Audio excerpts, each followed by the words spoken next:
저는 대전 로고스 교회를 섬기고 있고 한눈에 보는 성경 사역원 대표를 맡고 있는 유석영 목사라고 합니다.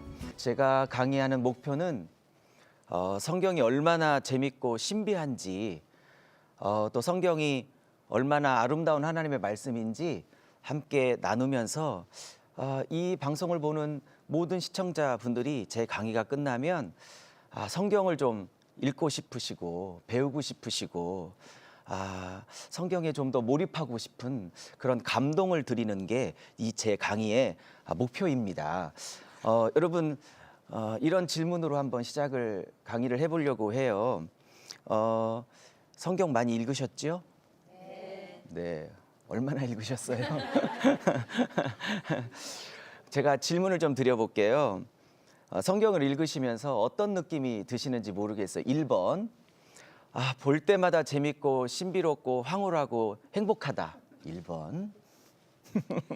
웃으시는 표정이 좀 심상치 않네요. 2번. 그럴 때도 가끔은 있지만 때로는 모르겠고 때로는 졸리기도 하고 때로는 어렵기도 하고 연결도 안 되고 그럴 때가 있다. 2번. 몇 번이시지요? 2번. 네, 어떤 데 갔더니 1.5번이라고 그러더라고요. 네, 왔다 갔다 하시기도 합니다. 제가 여러분의 고민을 잘 알고 있기에 성경이 얼마나 재밌고 신비로운 책인지 한 넉 주간 함께 나누고자 해요. 네, 이제부터는 제가 준비한 PPT를 가지고 말씀을 좀 나누도록 하겠습니다. 한번 보시죠. 너무나 재밌고 신비한 성경에 빠지라. 넉 주 동안 이랬으면 좋겠어요. 네, 정말로. 자, 이게 무슨 숫자일까요? 66, 1. 이게 뭘까요? 네, 감 잡으셨죠? 제가 질문을 한번 다시 드려볼게요. 성경은 66권일까요? 한 권일까요? 어머, 이 표정은 좀... 교회를 섬기고 있고 한눈에 보는 성경 사역원 대표를 맡고 있는 유석영 목사라고 합니다. 제가 강의하는 목표는 성경이 얼마나 재밌고 신비한지 또 성경이 얼마나 아름다운 하나님의 말씀인지 함께 나누면서 이 방송을 보는 모든 시청자분들이 제 강의가 끝나면 성경을 좀 읽고 싶으시고 배우고 싶으시고 성경에 좀 더 몰입하고 싶은 그런 감동을 드리는 게 이 제 강의의 목표입니다. 여러분 이런 질문으로 한번 강의를 해보려고 해요. 성경 많이 읽으셨죠? 네. 얼마나 읽으셨어요? 제가 질문을 좀 드려볼게요. 성경을 읽으시면서 어떤 느낌이 드시는지 모르겠어요. 1번. 볼 때마다 재밌고 신비롭고 황홀하고 행복하다. 1번.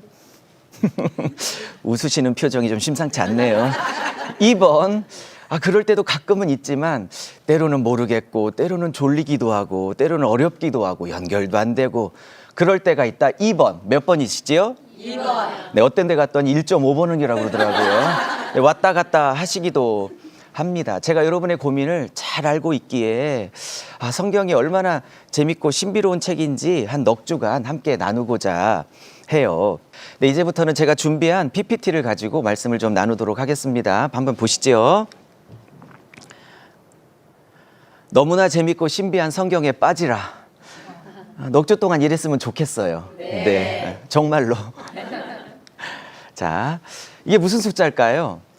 66, 1. 이게 뭘까요? 네, 감 잡으셨죠? 제가 질문을 한번 다시 드려볼게요. 성경은 66권일까요? 한 권일까요? 어머, 이 표정은 좀... 분명히 66권 같은데 감 잡으셨죠? 우리 강사 목사님은 한 권의 의도가 있으신 것 같고, 그죠? 저는 물론 성경은 정경 66권이 맞아요. 근데 저는 한 권이라고 생각하는 사람이에요. 왜냐하면 66권이 한 권 한 권이 따로 떨어진 책이 아니고 이렇게 66권은 유기적으로 통일성을 가지고 치밀하게, 이 단어가 중요한 단어예요. 치밀하게 연결된 한 권의 책이다. 이런 생각을 제가 하는 거죠.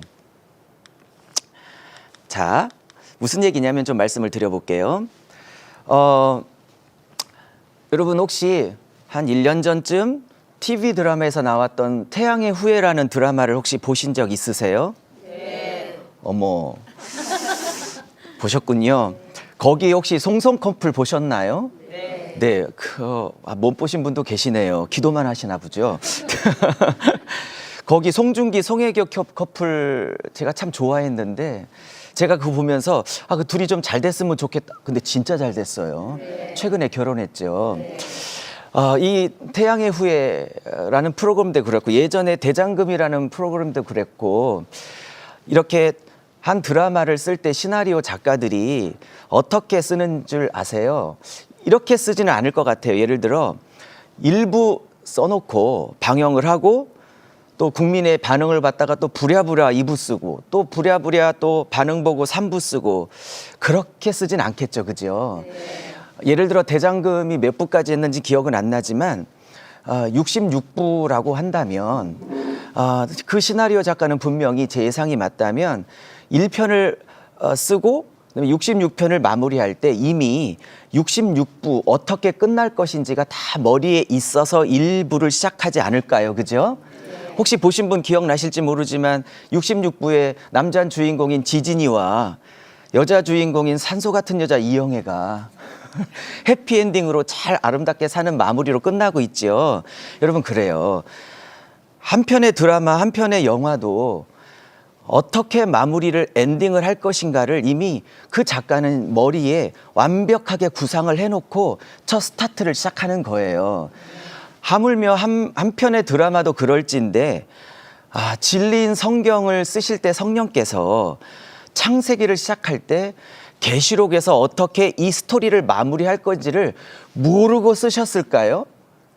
이미 창세기 시작할 때 계시록에서 신랑이신 예수님, 지진이 그다음에 신부인 우리 그리스도의 성도들 이영애 이렇게 만나서 21장 22장의 새하늘 새 땅에서 영원토록 행복하게 사는 해피엔딩이라는 것이 이미 성령님의 머릿속에 다 구상이 짜 있어서 창세기를 시작하는 거예요. 이해하셨죠? 네. 그래서 제가 보는 성경은요. 성경 66권은 창세기부터 요한계시록까지 하나님 나라의 시작과 완성이라는 하나의 주제를 가지고 아주 치밀하게 잘 짜여져 있는 드라마와 같다 이런 생각을 하게 되는 거예요. 제가 아까 봤던 화면인데 제가 보는 성경은 이런 거예요. 성경이 66권이 따로따로가 아니고 한 권이다. 그러니까 한 권인데 66부로 구성되어져 있다. 이렇게 본다면 대장금이나 태양의 운해도 마찬가지죠. 전편이 그 다음 편에 이어지고 이 편이 그 다음 편으로 이어지고, 그렇죠? 그래서 제가 볼 때 1부는 창세기예요. 2부는 출애굽기, 그렇죠? 예. 3부는 레위기, 4부는 민수기, 이러가면서 66부 요한계시록으로 끝나게 되어져 있는 거죠. 제가 보는 성경은 한 권처럼 봐야 된다, 이렇게 보고 있어요. 자, 그 다음에요. 그러면 사랑하는 여러분, 성경을 한 권으로 봐야 하는데 성경 66권을 쫙 하나로 뚫어주는 어떤 바늘과 실과 같은 절대 주제는 뭘까요? 여러분이 생각하시는 성경의 주제는 뭐라고 생각하세요? 이럴 땐 가만 계시는 게 최고로 좋죠. 네, 그게 정답이에요. 많은 학자나 많은 목사님께서 저랑 똑같은 얘기를 하시죠. 뭐냐면 성경의 절대 주제는 예수 그리스도와 하나님의 나라이지요. 그건 믿으시지요? 자, 그렇다면 정말 성경이 절대 주제가 예수 그리스도와 그분이 세우시는 하나님의 나라가 성경의 절대 주제인가? 그러니까 창세기에서 시작된 하나님의 나라가 어떻게 계시록에서 완성을 하는가가 성경의 절대 주제라고 저는 생각을 해요. 그렇다면 제 말이 진짜인지 성경적으로 한번 점검을 좀 해봐야 할 것 같아요. 한번 보시죠. 그 다음. 자, 여러분, 구약은 무엇이 핵심 주제냐면 하나님께서 메시아를 이 땅에 보내겠다가 구약 성경의 주제죠. 그렇죠? 하나님이 보내실 메시아는 바로 우리가 믿고 있는 예수 그리스도이십니다. 구약의 약속의 성취로 오신 예수 그리스도는 이 땅에 오셔서 무엇을 선포하셨을까요? 돈 많이 벌으라고? 왜 이런 거 선포하셨을까요? 예수 그리스도가 선포하신 것은요, 이렇게 선포하셔서 한번 보시죠. 지금 마가복음 1장 14절 15절은 어떤 거냐면요, 예수님의 취임 설교라고 그래요. 학자들이 예수님의 첫 설교를 취임 설교라고 하는데 마가복음은 사복음서 중에 제일 먼저 쓰여졌다고 해요. 그럼 예수님이 3년 반 공생애를 시작하시면서 제일 먼저 하신 첫 설교에 이런 설교를 하세요. 보세요. 예수께서 갈릴리에 오셔서 하나님의 복음을 전파하여 이르시되 때가 찼고 하나님의 나라가 가까웠으니 회개하고 복음을 믿으라. 할렐루야. 여러분, 그러면 예수님의 첫 번째 설교의 주제가 뭐죠? 핵심 주제가 하나님의 나라예요. 그죠? 그 하나님의 나라를 들어가는 조건이 회개가 있어야 되고 그 복음을 믿어야 하기 때문에 그 복음을 믿어야 하나님의 나라를 들어갈 수 있는 거죠. 다 그 다음 화면 보시죠. 자, 그러면 그 다음 성경 구절은 예수님께서 사역을 한참 하고 있는 그 사역의 중간에 어떤 복음을 선포하셨는지 제가 미리 뽑아봤어요. 마태복음 9장에 보면 이런 말씀이 나와요. 예수께서 모든 도시와 마을에 두루 다니사 그들의 회당에서 가르치시며 천국 복음, 이때 천국이란 건 하나님의 나라를 말하는 거거든요. 제가 바꿔서 얘기해 볼게요. 하나님의 나라를 전파하시며 모든 병과 모든 약한 것을 고치시니라. 그러면 하나님의 나라의 복음을 전파하셨다고 분명히 말씀하시지요. 그러면 여러분 한번 상상해 보세요. 예수님의 첫 스타트의 주제도, 설교의 주제도 하나님의 나라, 그렇죠? 중간에도 하나님의 나라. 그러면 예상컨대 저와 여러분은 충분히 예상하실 수 있으실 거예요. 그 마지막도 하나님의 나라일 거다. 예상이 되시죠? 그러면 확인해 보시죠. 자, 이거 보세요. 예수님이 부활하시고 바로 하늘나라로 올라가셨을까요? 40일 동안 더 말씀 사경회를 더 하셨을까요? 잘 아시죠? 네, 40일 동안 더 머무르셨어요. 설마 모르시는 건 아니시죠?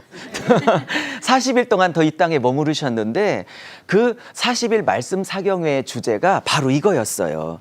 그가 고난받으신 후에 또 그들에게 확실한 많은 증거로 친히 살아계심을 나타내사 40일 동안 그들에게 보이시며 뭐를 나타내셨다?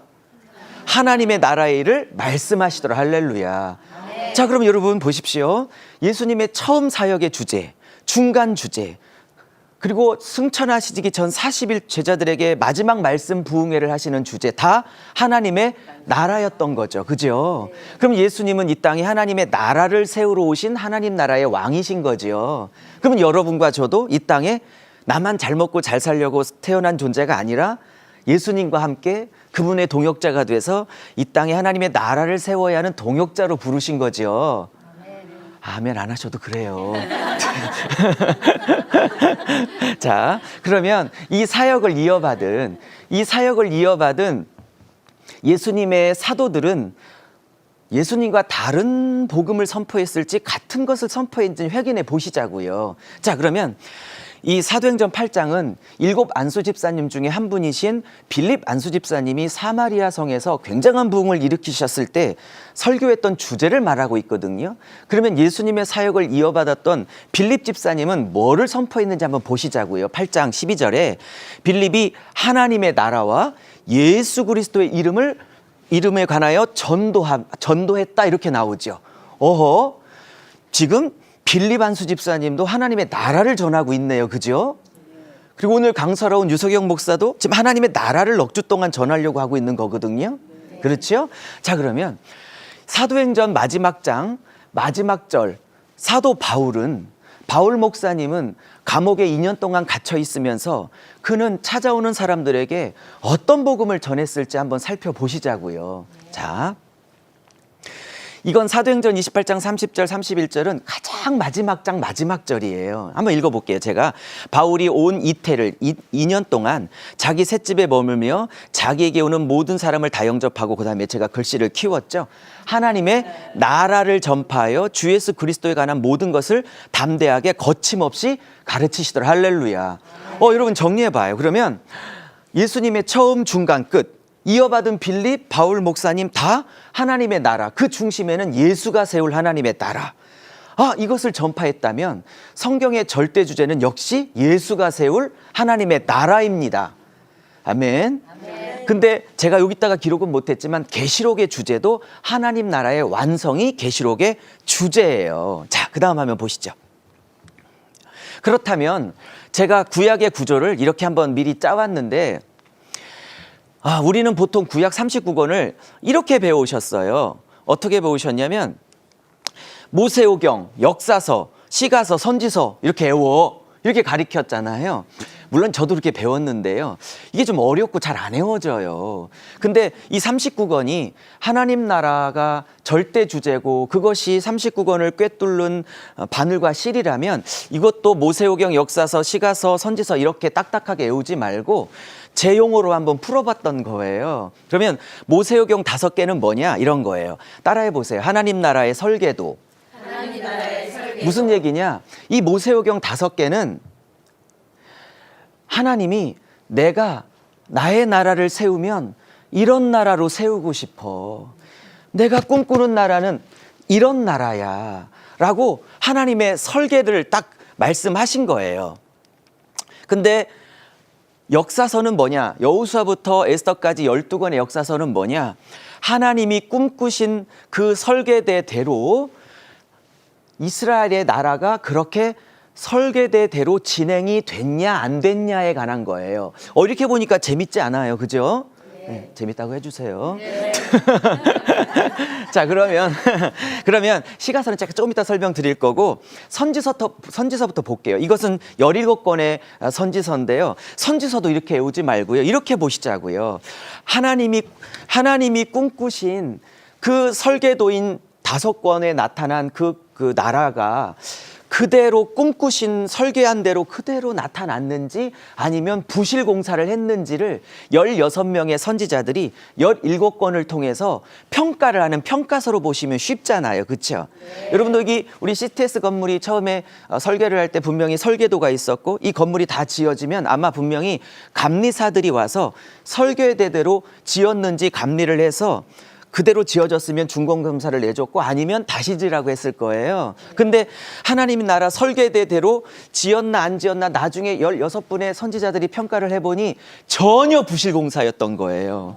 그래서 다 바벨론이나 아수르에게 멸망을 당하거나 포로로 끌려가게 된 거예요. 그러면 중간에 있는 이 시가서 5권은 뭐냐?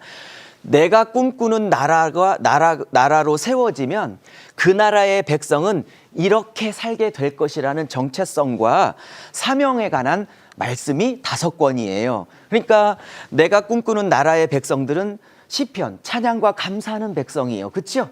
전도서, 복음을 전하는 백성이요. 아가서, 하나님께 신부로 사랑을 드리는 신부라. 이렇게 정체성을 말하고 있는, 이렇게 5권을 보니까 하나님의 나라로 설계도, 진행도, 정체성, 평가서, 그렇죠? 딱 일목요연하게 잘 정리가 되어져 있죠? 자, 그 다음 거 보세요. 신약은 시간이 없어서 다음에 설명하도록 하겠습니다. 그러면 역시 이 요한계시록에는 하나님 나라인 교회의 승리와 완성을 그리고 있죠. 자, 조금 빨리 진행해 볼게요. 우리 중고등학교로 한번 잠깐 기억을 되돌아가 볼게요. 나라의 3요소 기억나시죠? 뭘까요? 네, 국민주권 영토예요. 나라가 되려면 이 3요소가 반드시 있어야 돼요. 근데 여러분 보세요. 국민은요, 성경에서 용어를 바꿔 쓰죠. 성경에서 국민을 뭐라고 쓸까요? 백성이라고 써요. 그럼 제일 중요한 주권은요, 성경에서 이걸 왕권, 말씀 이렇게 바꿨어요. 그다음에 영토는 뭘로 바꿨을까요? 성경에? 땅이라는 단어로 바꿔 쓰는 거예요. 그럼 나라가 되려면 이 왕땅 백성이라는 3요소가 골고루 있어야 되는 거예요. 우리가 예전에 일제 36년에 나라가 빼앗겼다고 그러죠. 왜 그럴까요? 국민도 있고 영토도 있는데 왜 나라를 빼앗겼다고 그러죠? 주권이 을사보호조약, 강제조약 때문에 주권이 빼앗기면서 나라가 빼앗겼다고 말하는 거죠.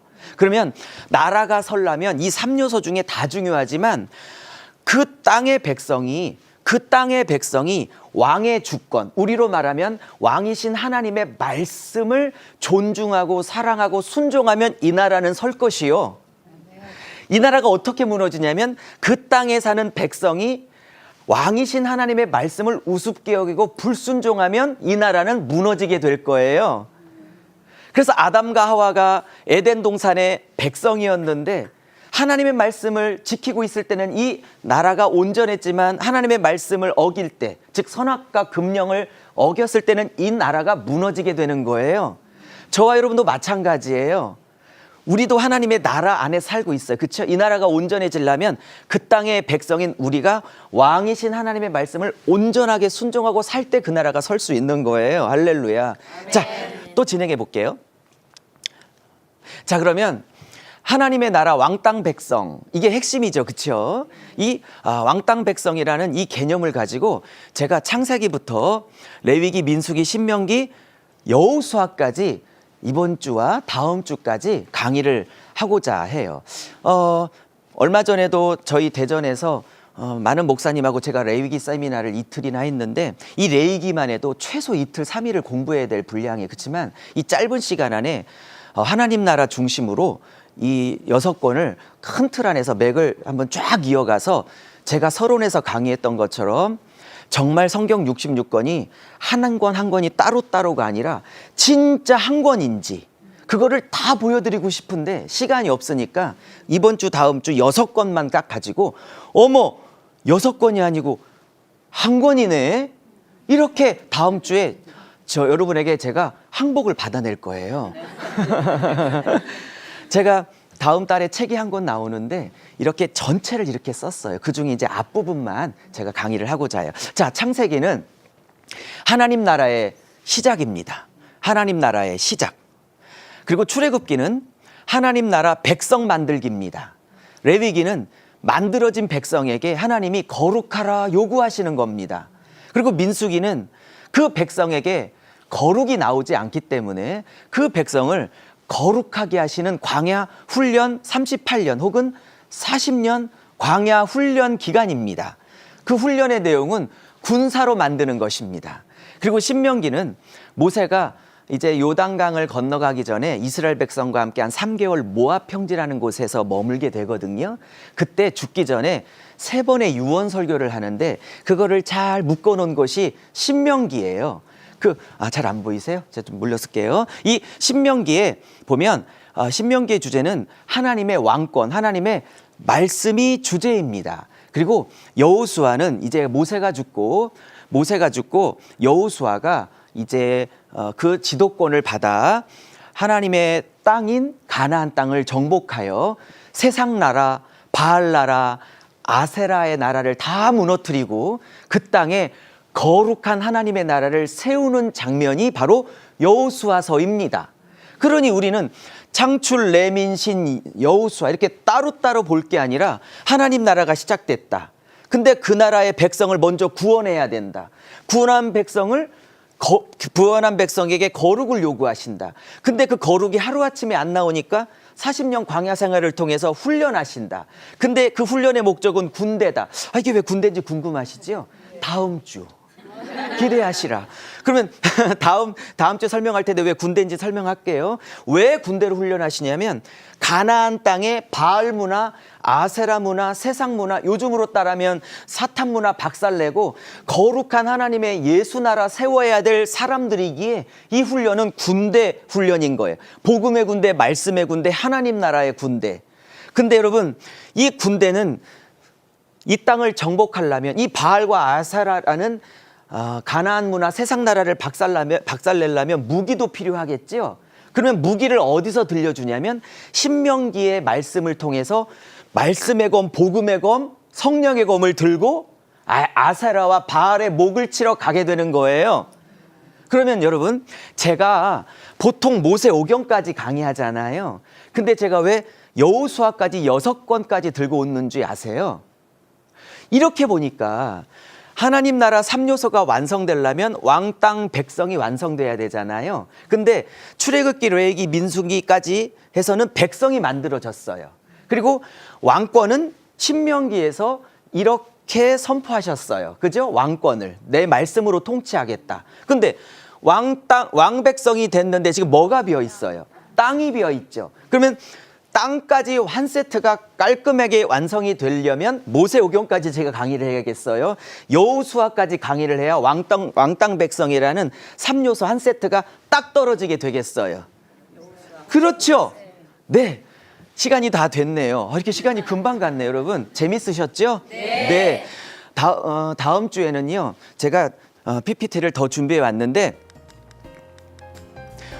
더 자세한 내용을 하나씩 6권을 공부하게 될 거예요. 그래서 실제로 하나님의 나라가 이 6권 안에서 어떻게 디테일하게 왕, 땅, 백성이 맞물려서 하나님의 나라가 완성되고 진행되는지를 다음 주에 더 자세히 공부하도록 하겠습니다. 수고 많으셨고요. 다음 주에 뵐 때까지 한 주간 건강하시고 예수님 안에서 승리하시기를 바랍니다. 저는 다음 주에 찾아뵙겠습니다. 감사합니다. 오늘은 이제 조금 더 디테일하게 6권이 정말 한 권처럼 흘러가는지 한 권으로 볼 수 있는지 좀 더 디테일하게 설명을 드리고자 합니다. 지난번처럼 화면을 좀 보시면서 바로 설명을 들어가도록 할게요. 창세기, 출애굽기, 레위기, 민수기, 신명기, 여호수아 이 3권인데요. 이 보면 창세기는 하나님 나라가 시작됐습니다. 그렇죠? 그리고 이 하나님의 나라는 왕, 땅, 백성 이 3요소로 구성되어져 있습니다. 하나님 나라가 세워지는 원칙이 있어요. 하나님의 나라는요, 반드시 그 나라를 대리 통치할 동역자를 통해서 그 나라를 완성해 가세요. 왜냐하면 하나님은 영이시기 때문에 그 나라를 대리 통치할 동역자가 필요한 거예요. 그게 아담이었고, 물론 실패했지만, 노아였고, 또 이 양반 술 때문에 또 실패했지만, 아브라함, 이삭, 야곱, 요셉, 또 우리 시대에는 우리 예수 믿는 저희들이 그때 하나님의 나라를 함께 세우고자 부르신 하나님의 나라의 동역자들이신 거죠. 그렇죠? 자, 그런데 이 동역자들을 부르셔서 하나님이 이런 약속을 하셨어요. 내가 너희들을 통해서 천하 만민에게 복을 주는 통로로 삼겠다. 그래서 이 약속을 이 족장들에게 하시게 되는 거죠. 더 자세한 얘기는 제가 이따가 미룰 거고요. 자, 이 4대 족장 중에 3번째 족장인 야곱의 12아들이 요셉이 마련한 애굽 땅의 고센 땅에 내려가 70명이 살게 되지요. 그러면서 400년을 살게 됩니다. 그게 출애굽기로 지금 넘어오고 있는 것이지요. 근데 문제는 하나님께서 이 여호수아서에 가면 가나안 땅에 하나님의 나라를 세우셔야 하잖아요. 근데 이 백성이 지금 400년 동안 노예로 살고 있잖아요. 그럼 여러분 어떡하겠어요? 이 땅 여호수아에서 가나안 땅에서 하나님의 나라를 세우려면 제일 먼저 하나님이 하셔야 될 일은 뭐겠어요? 노예인 백성을 먼저 구원해서 당신의 백성을 먼저 만들어야겠죠. 그게 출애굽기의 주제인 거예요. 그래서 출애굽기의 주제는 노예가 된 백성을 하나님 나라 백성으로 먼저 만든다. 하나님 나라 백성을 만든다가 출애굽기의 주제인 거예요. 근데 노예 상태에 있으니까 모세를 통해서 구원을 해야겠지요. 그리고 마지막 10번째 재앙인 어린 양의 피를 가지고 이 백성을 구원해야겠죠. 그죠? 자, 그래서 어린 양의 피로 구원받은 이 백성이 뭐 홍해를 건너고 만나를 먹고 아말렉과 싸우고 반석의 물이라는 기적을 경험하고 그 많은 사건을 통해서 이제 시내산까지 오게 되는 거죠. 자, 여러분 시내산에서 율법을 받죠. 십계명을 받죠. 그게 19장인데요. 하나님이 모세에게 본격적으로 율법을 주기 전에 3대 사명을 먼저 선포하세요. 그게 바로 뭐냐면 이게 구약에서 굉장히 중요한 성경 구절인데요. 출애굽기 19장 몇 장이요? 19장. 예, 19장 5절 6절에 보면 이런 말씀을 하세요. 내가 너희들을 나의 소유로 삼았다. 제사장 나라로 삼았다. 거룩한 백성으로 삼았다. 이게 19장 5절 6절이고요. 이 3대 선언을 하시고 난 다음에 본격적으로 십계명을 말씀하시게 되는 거예요. 그러면 이 세 가지 사명이 이스라엘 백성의 정체성이고 사명인 거죠. 그중에 마지막이 거룩한 백성이 되라고 요구하셨어요. 왜냐하면 이스라엘 백성은 하나님 앞에 제사장 나라로 부름을 받았기 때문에 여러분 조금만 생각해 보세요. 구약의 성막이나 성전에서 제사장들이 감당하고 있는 역할이 뭐였죠? 죄인들이 하나님 앞에 가는데 중간 통로 역할이고 하나님이 죄인들을 만나시는 중간 통로 역할이에요. 맞죠? 그럼 이스라엘 백성을 제사장 나라라고 한 것은 하나님이 이스라엘이라는 나라를 통해서 열방과 민족을 만나시려고 하는 통로로 부르신 거죠. 베드로전서 2장 8절 9절에 보면 너희들도 왕 같은 제사장이라고 베드로 목사님이 말씀하시죠. 그럼 구약 백성이나 신약 백성이나 다 제사장으로 부름받은 거죠. 우리를 통해서 예수를 만나야 하는 거죠, 사람들이. 그러려면 하나님이 우리를 통해서 그분의 생명과 거룩을 안 믿는 사람들에게 흘러나가야 되는 통로인데 여러분, 이 통로가 더러우면 원래 하나님은 거룩하고 그 생명은 아름다운데 흘러나가는 통로가 더러우면 정결한 것, 거룩한 것만 흘러갈까요? 더러운 것이 섞여서 흘러갈까요? 그러면 우리가 정결해야 돼요? 더러워도 돼요? 그러면 제사장 나라 감당하려면 당연히 3번 거룩하라는 요구가 당연히 따라 나오게 되겠죠? 네. 이렇게 설명했는데 어렵다 그러시면 반칙. 안 돼.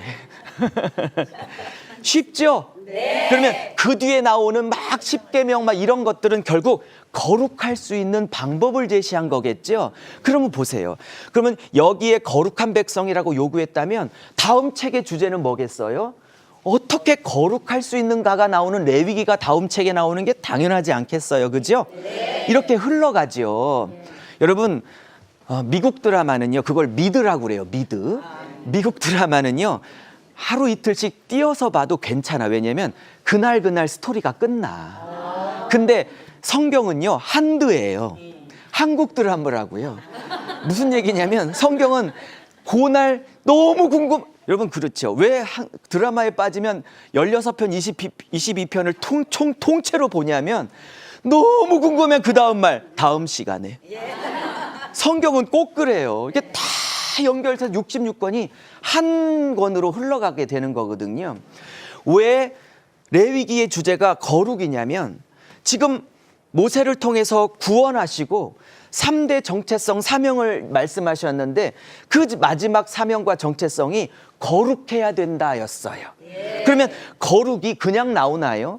400년 동안 애굽 문화, 우상 문화, 세상 문화에 400년 동안 쪄들었던 이 백성이 구원받은 지 한 달, 두 달, 석 달, 길게 잡아야 한 1년밖에 안 된 새신자들이에요. 200만에서 300만이. 그러면 1년밖에 안 된 이분들이 하나님의 백성 자녀로 구원을 받아 신분은 바뀌었지만, 안 어렵죠? 신분은 바뀌었지만 여쭤볼게요. 신분은 바뀌었지만 내용도 바뀌었을까요? 신분은 바뀌었지만 이 안에 속의 내용은 하나님의 거룩한 걸로 가득할까요? 아직까지는 400년 살았던 애국 가치로 가득할까요? 몇 번? 여러분, 제가 앞으로 2, 3주 더 남았는데 무슨 질문에 답은 다 2번입니다. 그러니 헷갈리면 무조건 2번이라고 하시면 돼요. 여러분, 예수 믿고, 우리식으로 말하면 예수 믿고 구원받은 지 이제 1년이 채 안 된 신자들이 200만에서 300만이에요. 그러면 하나님의 자녀로 신분은 바꿨지만 우리 안에, 이 사람들 안에 있는 속의 내용은 하나님의 거룩한 것이 많을까요? 아직은 400년 살았던 애굽의 세상 가치가 드글드글할 거예요. 몇 번? 2번. 네, 무조건 2번이에요. 잘하셨어요. 그러기에 가나안 땅에, 여호수아에서 가나안 땅을 정복하려면 거룩해야만 정복할 수 있는 땅이에요. 왜냐하면 그들이 400년 살았던 애굽이나 앞으로 가서 살아야 될 여호수아에서 정복해야 될 가나안 땅이나 애굽이나 가나안이나 똑같이 우상 문화고요. 똑같이 세상 가치고요. 똑같이 세상 기준이에요. 그죠? 네. 근데 비록 구원받고 신분이 바뀌었다 할지라도 이 안에는 세상이, 애굽 사랑이 드글드글한데 이 상태에서 훈련받지 못하고 내면이 청결하지 않은 상태에서 가나안 땅에 들어가 전쟁을 하면 이 우상 문화, 바알 문화, 아세라 문화, 세상 나라 박살내고 하나님 나라 세울까요? 1번. 아니면 그대로 들어가면 거꾸로 먹히고 정복당해 똑같은 사람 될까요? 2번. 2번. 그럼요. 너무 쉽죠? 네. 그러면 레위기는, 자, 정리해 볼까요? 창세기는 하나님 나라가 시작됐다. 그러니까 창세기 1장 1절에 태초에 하나님이 천지를 창조하시니라, 이 말은요, 아담과 하와가 살아야 될 장소를 만들어주겠다, 그런 뜻이 아니에요. 그 말은 내가 이 우주와 역사와 만물 안에, 특별히 이 지구라는 땅 안에 나의 나라를 지금부터 시작한다, 이런 선언인 거예요. 그러면 하나님 나라의 원칙이 있다고 그랬죠. 반드시 동역자를 통해서 세워가신다고 그랬죠. 그죠? 그 동역자들이 이런 분들이었고, 그죠? 이런 분들이 지금은 노예가 되어 있기 때문에 모세를 통해서, 특별히 어린 양의 피를 통해서 홍해를 건너게 하셔서 그들을 하나님 나라 백성을 먼저 만들었어요. 그리고 이 만들어진 백성에게 3가지 사명을 선포하셨는데 제일 중요한 건 제사장 나라였어요. 왜? 하나님을 흘려보내야 될 통로인데 이 통로가 더러우면 하나님이 섞여서 나가, 우리의 더러움과 같이. 그러니까 거룩해야 되는데 문제는 하루아침에 나왔다고 신분은 바뀌었는데 내 속이 아직도 애굽이 많아. 여러분도 솔직히 어머 내 애기네 이런 생각 드시죠? 네. 아니 진짜. 네. 진짜요. 네. 그렇기 때문에 거룩을 요구하세요. 그래서 여러분, 레위기는 되게 복잡해요. 목사님들도 어려워하시는데 성도들은 오죽하시겠냐고요. 근데 5대 제사, 번소 화석속, 7절기, 유무초 나석초, 방언 아닙니다. 한국어예요. 이렇게 각종 규례들, 법전들 엄청 복잡한데 딱 하나예요. 이런 복잡한 법전들, 규례들을 통해서 요구하시는 건 딱 하나예요. 너희들은 애굽의 가치로부터 구별되고 가나안의 가치로부터 구별돼요. 하나님 나라 백성다운 가치로 구별되거라 라는 게 거룩이에요. 이 거룩이라는 히브리어 단어는 카도시라는 히브리어 단어를 쓰는데, 이 카도시라는 것은 이런 행위적 거룩을 말하는 것만이 아니에요. 여기서 말하는 카도시는 정확하게 구별되다라는 뜻이에요. 그래서 너희들은 구별돼야 된다. 왜? 가서 여기를 하나님 나라를 세워야 되는데 똑같으면 세울 수 있어요? 똑같으면 섞이겠죠. 그놈이 그놈이겠죠. 그러니 이런 모든 복잡한 규례들은 구별되라는 거예요. 그러면서 이 거룩이라는 카도시라는 단어가 히브리어로 카도시인데 이게 레위기에만은 152번 나와요. 그만큼 압도적으로 중요한 주제예요. 내가 거룩하니 너희도 거룩하라 하십니다. 자, 근데 문제는 뭐냐? 거룩을 요구했다고 거룩이 바로 나와요? 안 나와요?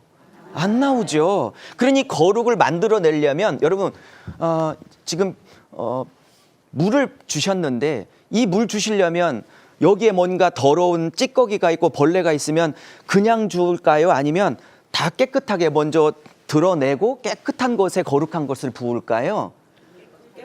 네, 등김에 물 한 잔 먹을게요. 그죠? 그럼 민수기는 뭐냐면요. 거룩을 요구했지만 거룩이 안 나오니까 먼저 이스라엘 백성 마음의 잔안에 있는 애굽 사랑, 애굽 가치, 세상 사랑 이것들을 먼저 다 드러내야 되는 거예요. 부어주려면 먼저 드러나야 돼요. 여러분 축복 받기를 원하시죠? 축복합니다. 축복합니다. 영육간의 축복 받으세요. 근데 문제는 거룩한 축복을 받기 위해서는요. 이 안에 벌레 찌꺼기가 가득한데 하나님 앞에 거룩한 거 부어달라고 그러시면 안 되세요.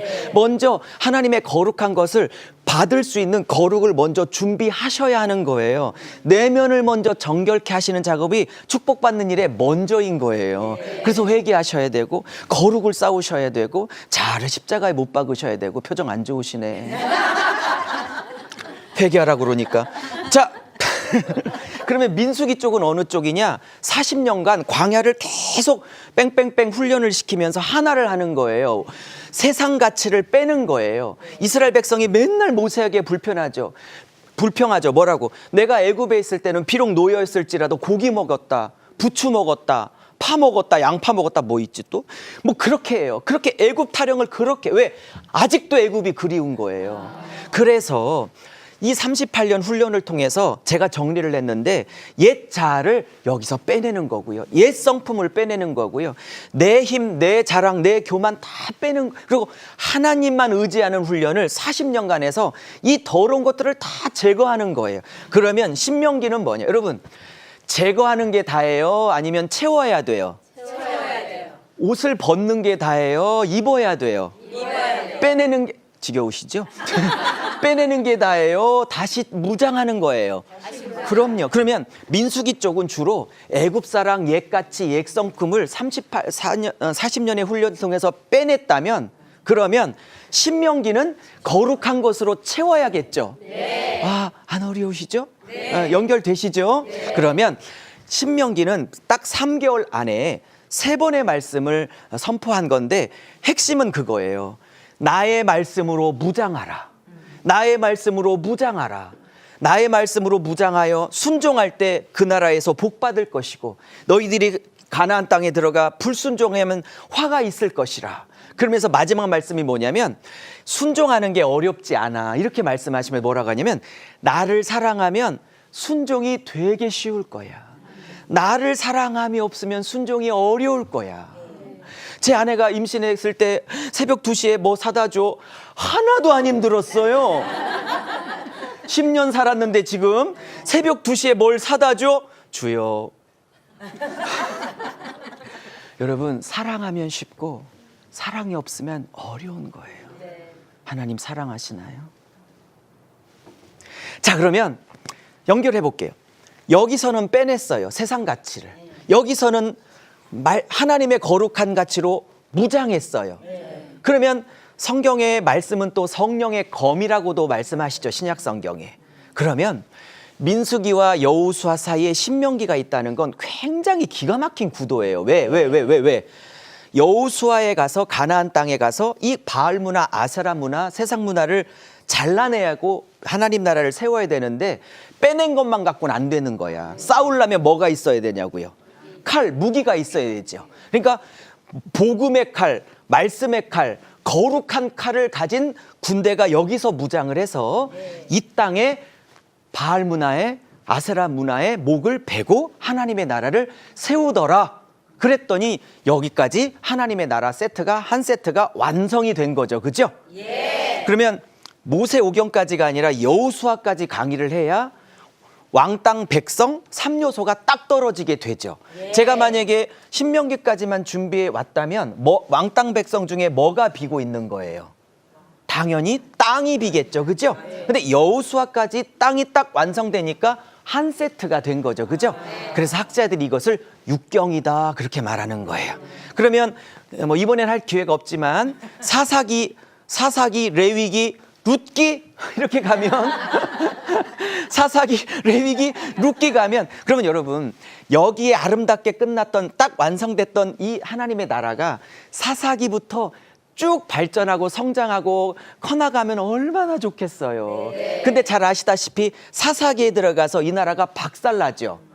아까 지난주에 제가 설명드렸죠. 하나님 나라가 온전해지려면 백성이 왕의 말씀에 순종하면 온전해지지만 백성이 하나님의 말씀을 불순종하기 시작하면 그 나라는 망하게 된다. 근데 사사기에 하나님의 말씀을 완전히 불순종하죠. 그래서 사사기에는 또 하나님 나라가 무너져요. 그래서 사무엘상부터 하나님이 다윗을 등장시켜 다시 세우려고자 하는 그래서 쭉 66권이 연결되어지고 있는 거예요. 자, 그러면 시간이 얼마 남지 않아서 제가 창세기만 보도록 할게요. 자, 창세기는 하나님 나라가 시작됐습니다. 아까도 말씀드린 것처럼 왕땅 백성이라는 그렇죠? 이 에덴 동산이 하나님의 최초의 모형이에요. 근데 이 에덴 동산 하나님 나라의 최초의 모형이 왜 깨졌냐면 선악과 범죄 때문에 깨졌어요. 근데 이 선악과 범죄가 핵심이 뭐냐면 인간이 하나님 되고 싶어서 하나님 자리를 차지하고 싶어서 타락한 사건이 바로 선악과 범죄 사건이에요. 여러분 뱀이 아담과 하와를 유혹할 때 어떻게 유혹했죠? 이거 먹으면 맛있어?가 아니었죠. 뭐라고 그랬죠? 이거 먹으면 하나님처럼 되리라. 그러면 아담과 하와 마음 안에 뭐가 있었냐면 하나님처럼 되고 싶은 마음이 있어서 이걸 따먹은 거죠. 그러면 왕이신 하나님을 밀어내고 그 자리에 누가 앉고 싶은 거예요? 내가 앉고 싶은 거죠. 사람이. 모든 죄의 뿌리는요.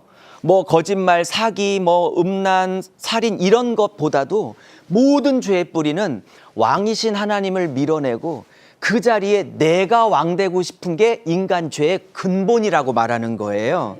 그래서 하나님의 나라가 일시적으로 무너졌어요. 그렇지만 일시적으로 무너진 하나님의 나라를 하나님은 포기하지 않고 다시 시작하시려고 합니다. 그래서 여자의 후손이 뱀의 머리통을 깨트릴 거라는 소위 예수님 예언을 하시죠. 이해하시죠? 그래서 여자의 후손은 예수님을 얘기하고 머리통이 깨질 뱀은 사탄을 의미하게 되는 거죠. 그래서 이걸 여자 후손 언약이라고 하는데 그래서 예수님을 보내실 작정을 이때부터 하시는 거예요. 그래서 예수님을 보내려고 가인과 아벨, 노아, 그다음에 아브라함, 이삭, 야곱, 요셉 이런 하나님의 동역자들을 막 보내시게 되는 거예요. 그럼 하나님 나라의 동역자는 제가 아까 뭐라고 말씀드렸냐면 아까 이런 말씀을 드렸어요. 하나님의 나라는 동역자들을 통해서 세워나가신다고 했어요. 그렇죠? 오늘은 제가 창세기까지만 하고 마무리를 하려고 하는데 이분들 보세요. 제가 이런 말을 썼는데 여러분 이 아담, 가인, 뭐 아브라함, 야곱, 이삭, 요셉 이분들 보세요. 하나님께서 부르신 동역자 보세요. 쓸만해요? 괜찮아요? 자격이 있어 보여요? 아니면 자격이 없는 사람 같은데 하나님의 은혜로 부르신 것 같아요. 그냥 무조건 2번이라고 그랬죠. 자, 왜 자격 없는지 볼까요? 예? 여러분 아담 선악과 따먹고 난 다음에 왜 따먹어서 그럴 때 누구 핑계 대죠? 아니 남자라면 제가 그랬습니다. 우리 안에는 죄가 없어. 이러고 탁 맞고 자기 혼자 죽어야 될 거 아니에요. 장렬하게. 꼭 여자 핑계 대고 노아는 괜찮았는데 나중에 홍수 심판 끝나고 술 취해서 대자로 누워 계시죠? 그다음에 아브라함은 자기 아내를 자기 하나 살겠다고 누이동성이라고 속여서 다른 남자 품에 보내버리고 부전자전이라 이삭도 자기 아내 또 살겠다고 남의 남자의 품에 보내버리고 그죠? 이삭은 또 거짓말의 명수고 그죠? 요셉은 또 형님들의 죄악들을 아버지에게 꼬질러 바치는 고자질쟁이의 대가고, 이런 사람들을 보면 하나님이 부르신 사람들의 특징이 뭐냐? 자격이 없는 자들이에요. 그런데 하나님이 이런 사람을 썼다는 건 뭐냐? 저와 우리가 똑같다는 거예요. 저나 여러분이나 하나님이 대단해서 똑똑해서 잘나서 하나님이 이 자리에 세운 게 아니고, 하나님이 부족하고 자격 없는 자들을 은혜로 부르셔서 하나님이 우리를 당신의 나라를 회복하는 일을 사용하시겠다 주님이 말씀하신 거예요. 그래 놓고 이분들에게 3대 약속을 하십니다. 땅 주겠다, 후손 주겠다. 제일 중요한 건 천하 만민의 복의 통로가 되게 하겠다. 이것이 이 족장 언약의 핵심입니다. 자, 오늘은 시간이 없어서 이 창세기까지 하겠고요. 다음 주에는 제가 마무리 못했던 나머지 5권을 함께 마무리하고자 합니다. 오늘 강의의 핵심은 뭐냐? 하나님 나라의 동역자들은 자격이나 탁월함이나 어떤 남들보다 뛰어난 것이 있어서 부른 자들이 아니고, 부족하고 연약하고 실수 많고 참 어리석지만 하나님이 오히려 부족하고 어리석은 자를 불러서, 하나님이 은혜로 불러서 우리들을 빚으시고 만들어 가신다고 하시기 때문에, 저 여러분이 부족하지만 다시 하나님 바라보고 그 은혜로 빚어가신 하나님 바라보고 이겨낼 수 있고 승리할 수 있기를 바랍니다. 수고 많으셨고요. 저는 또 다음 주에 찾아뵙도록 하겠습니다. 한 주 행복하시길 바랍니다. 감사합니다. 오늘은 지난번에 우리 창세기까지 공부를 했는데, 오늘은 조금 빨리 진행해서 나머지 5권을 전체적으로 훑어보고자 해요. 왜냐하면 다음 주에도 제가 하고 싶은 내용이 또 딴 신약이 있어서 오늘은 구약을 어느 정도 끝내보고자 합니다. 자, 은혜 많이 받으세요. 자, 우리 지난주에 이런 PPT 그림 기억나시죠? 그래서 이런 6권이 정말 6권이 따로따로가 아니라 하나님 나라가 시작됐고, 그리고 하나님 나라를 여기서 완성하기 위해서 먼저 400년 노예로 살고 있었던 백성을 먼저 만들어야겠고, 그러니 모세와 어린 양의 피를 동원하셔야 했고, 만들어진 백성에게 3대 사명을 선포했는데, 제일 중요한 건 제사장 나라인데, 이건 통로이기 때문에 반드시 통로는 거룩해야 하기 때문에 거룩을 요구하시는 레위기의 그 복잡한 제사법과 절기법이 나오지만 핵심은 거룩하라는 거였다 말씀드렸고, 이런 말씀을 계속하세요. 내가 거룩하니 너희도 거룩하라. 거룩이란 게 이런 거 아니라고 그랬죠. 철저하게 구별되고 분리되라는 것이 카도시 152번이나 나오는 거룩이란 개념이었어요. 근데 문제는 하루아침에 신분이 바뀌고 하루아침에 하나님의 백성이 됐지만 거룩이 당장 나오지 않기에 거룩을 연습해야 되는 거라고 말씀드렸어요.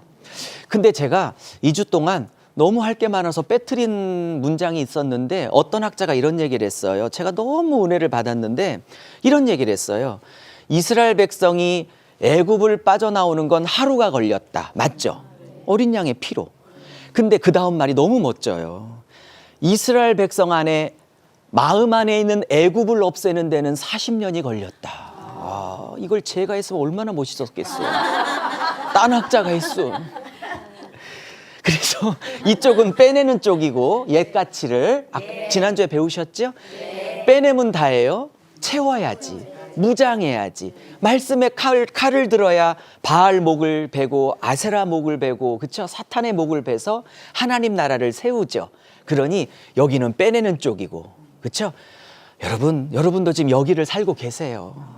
우리도 이게 우리의 신앙생활이라면 하나님이 우리를 창조하셨어요. 그렇죠? 예수의 피로 우리를 구원하셨어요. 그리고 너희들은 세상 백성과 다르라고 우리에게 레위기를 요구하셨어요. 근데 우리가 레위기를 거룩을 요구받았지만 우리는 애굽이 좋고 가나안이 너무 좋아. 그 세상 문화가. 그래서 하나님이 물질의 연단, 남편의 연단, 자녀의 연단, 하여튼 아멘 해볼 때까지 갈게요. 뭐 이러저러한 연단, 환경이라는 맷돌 아래 가라. 우리를 다 옛자, 옛성품, 옛 고지, 내 잘난 맛 다 빼시죠. 그래 놓고 말씀으로 다시 채우고 말씀의 검으로 무장시켜서, 여러분 저는 대전에 사는데 유목사는 대전에서 나의 나라를 세우라. 어디? 집사님은 권사님은 서울에서 나의 나라를 세우라 이렇게 부르신 동역자들이죠.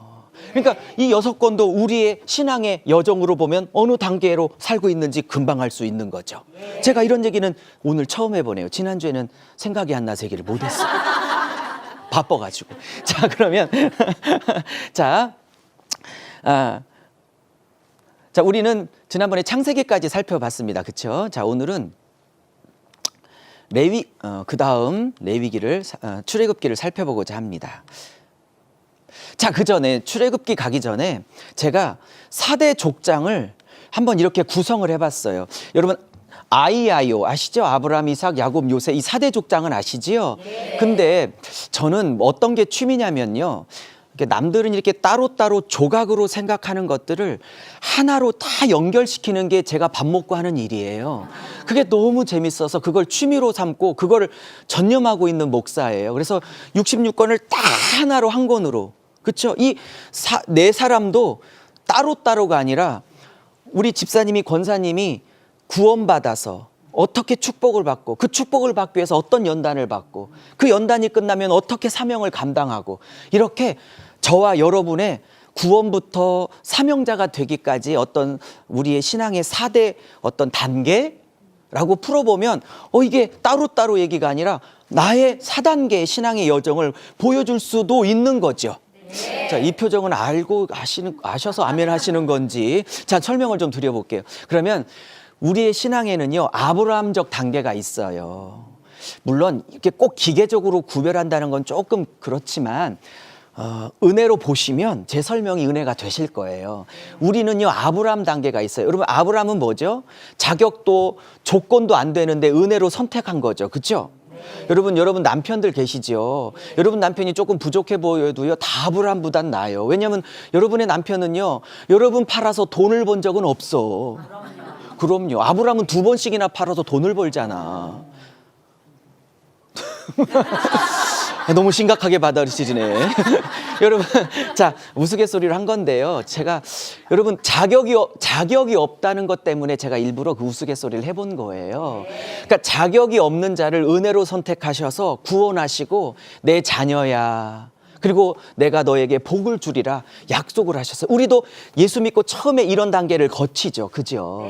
근데 그 다음에는 이삭의 단계를 우리는 걸어가요. 뭐냐면 구원받고 난 다음에 이삭은 이 4대 족장 중에 분량이 제일 적습니다. 왜 적냐면 어떤 분은 그러대요. 제일 4분 중에 신앙이 조금 그렇대. 그래서 정말 분량이 작을까요? 저는 그렇게 생각하지 않아요. 왜? 이삭의 분량이 제일 작은 것은요, 이분에게는요 그냥 특별한 일이 없어요. 순종하여 복받고 순종하여 복받고 순종하여 우물 팠더니 물이 터지고 순종하여 복받고, 여기는요 고집세서 터지고 고집세서 터지고 고집세서 터지고 고집세서 터지고, 여기는 개척 초기니까 그렇다고 치고, 여기는 사명 감당해야 되니까 총리가 돼야 되니까 그 스토리가 길 수밖에 없고, 그렇죠? 근데 여기가 짧은 것은 4대 족장 중에 제일 부족해서가 아니라 순종했기 때문에 특별히 다른 일이 없는 거예요. 여러분 이삭의 축복이 있기를 여러분에게 축복합니다. 여러분 아멘 소리가 3주 중에 제일 컸어요. 자, 근데 이 이삭의 단계 여러분 보세요. 아브라함은 처음으로 구원받고 자녀가 되는 거듭남의 단계예요. 이해하시죠? 이삭은 거듭난 자녀에게 하나님이 복 주시겠다, 순종하면 복 주겠다 약속을 받는 단계예요. 근데 여러분 아시죠? 우리가 순종을 하는 존재들이에요. 웬만하면 안 하려고 하는 존재예요. 네, 항상 2번이라고 그랬죠? 네. 2번이에요. 1번인 척하면 안 돼요. 2번입니다. 저와 여러분 다 2번입니다. 순종 잘 안 해요. 그러면 이삭의 복을 주기 위해서 하나님은 3번 야곱의 단계로 우리를 훈련시키세요. 그래서 야곱의 주제는 뭐냐? 고난과 아픔이에요. 그럼 요셉도 고난과 아픔이 주제예요. 근데 여러분 야곱의 고난과 아픔이나 요셉의 고난과 아픔이나 뭐가 더 강력해요? 비교할 수 없을 만큼 정말 파란만장해요, 두 분의 족장이. 근데 성격이 너무나 달라요. 왜?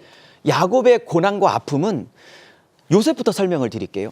요셉이 17부터 30 국무총리가 될 때까지 13년간 당했던 고통은 종살이 10년, 감옥살이 강간범으로 3년, 총 13년의 고난과 아픔은 요셉의 자아나 못된 기질이나 사기치는 습관이나 거짓말 이런 거 박살내려고, 즉 자아를 부수려고 하나님이 들들 연단에 간 연단일까요? 아니면 본인보다는 형님들 12명, 형님들 그다음에 조카 70명 이렇게 동족을 구원하고 가뭄에 고통당하는 애굽 백성들, 그 주변의 백성들을 살리기 위한, 다시 말하면 다른 사람의 생명을 살리기 위한 사명 때문에 당하는 고통이었겠나요? 두 번째예요. 근데 여러분 보세요. 야곱 스토리 잘 아시죠? 야곱은 누군가를 살리기 위해서 그런 고통과 아픔과 눈물을 흘렸어요. 요셉 안에 있는 사기성, 거짓말, 남들 뒤통수 때리는 거, 그렇죠? 그런 거 다듬으려고 하나님이 부셨던 고통이 성격이 많지요. 그러면 똑같은 고난이라도 야곱은 자아를 부수려고 하나님이 만드신 고난이고요. 요셉은 남을 살리기 위해서 주신 사명적 고난이라고 볼 수 있는 거예요. 자, 그러면 이 네 분의 족장을 유목사 개인의 신앙의 성장 단계로 봅시다. 여러분의 조남을 모르니까 그냥 제 이름으로 할게요. 유석영이라는 한 사람이 처음에 아브람 단계를 거쳐요. 아브람처럼 구원받고 선택을 받고 거듭나 하나님의 자녀가 됐어요. 그리고 하나님은 이삭의 단계처럼 순종하면 복 주시려고 그래요. 근데 이 복을 받기에는 제 안에 하나님이 싫어하는 자아가 너무 드글드글하게 많아요. 그래서 하나님이 이 자아를 다 부수세요. 그래서 자아를 부수는 고난이에요. 제가 볼 때 저와 여러분은 지금 야곱의 단계를 살고 계세요. 그리고 어떤 분은요, 똑같은 고난과 아픔이라도 어느 정도 자아가, 물론 기계적으로 딱딱 구별하는 건 좀 그렇긴 하지만 이해는 하셨죠? 네. 어느 정도 자아가 걸리면 하나님이 다른 단계로 이끌어 가신 게 최고의 마지막 단계예요. 우리의 삶의 마지막 단계. 뭐냐면 우리는 요셉의 단계로 끝까지 가야 돼요. 뭐냐?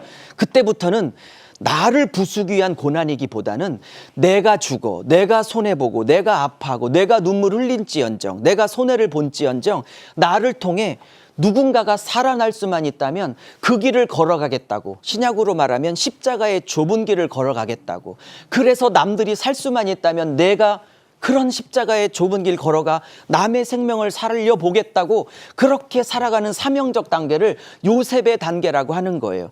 그러기 위해서 13년 동안 무지막지한 파란만장한 고난을 겪게 된 것이죠.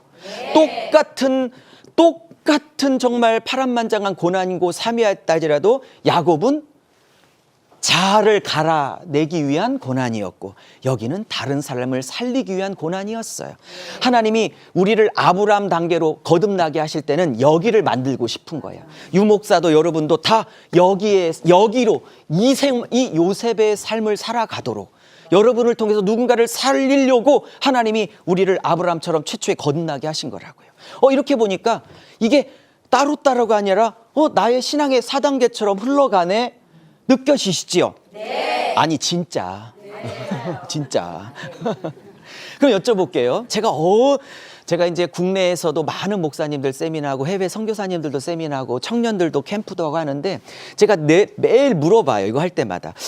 우리는 지금 3번, 4번 단계를 살아가요. 지금 여기 오실 정도 되면 지금 3번, 4번 정도 됐다고 제가 보여지거든요. 근데 여쭤볼게요. 나는 3번 쪽에 고난이 많다. 나는 4번 쪽에 고난이 많다. 몇 번?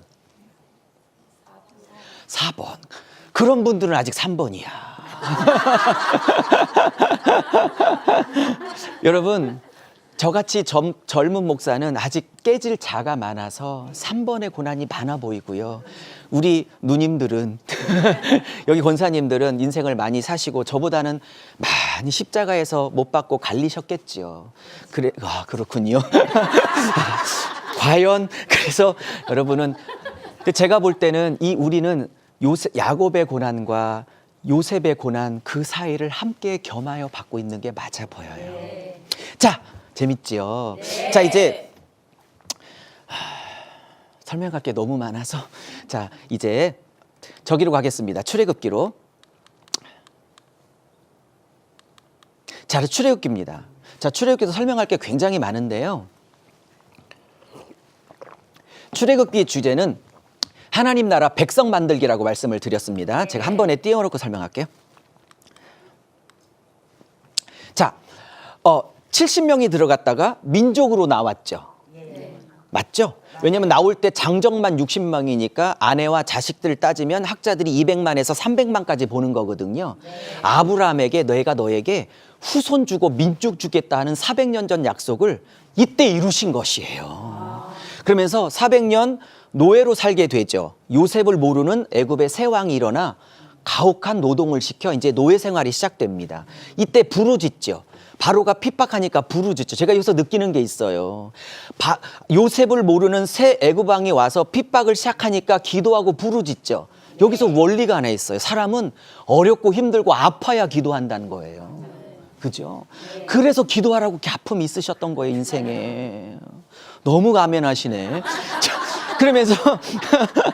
그러면서 이스라엘 백성을 구원하시려고 하나님이 지도자 한 사람을 훈련하십니다. 다 설명할 시간이 없으니까 나중에 할게요.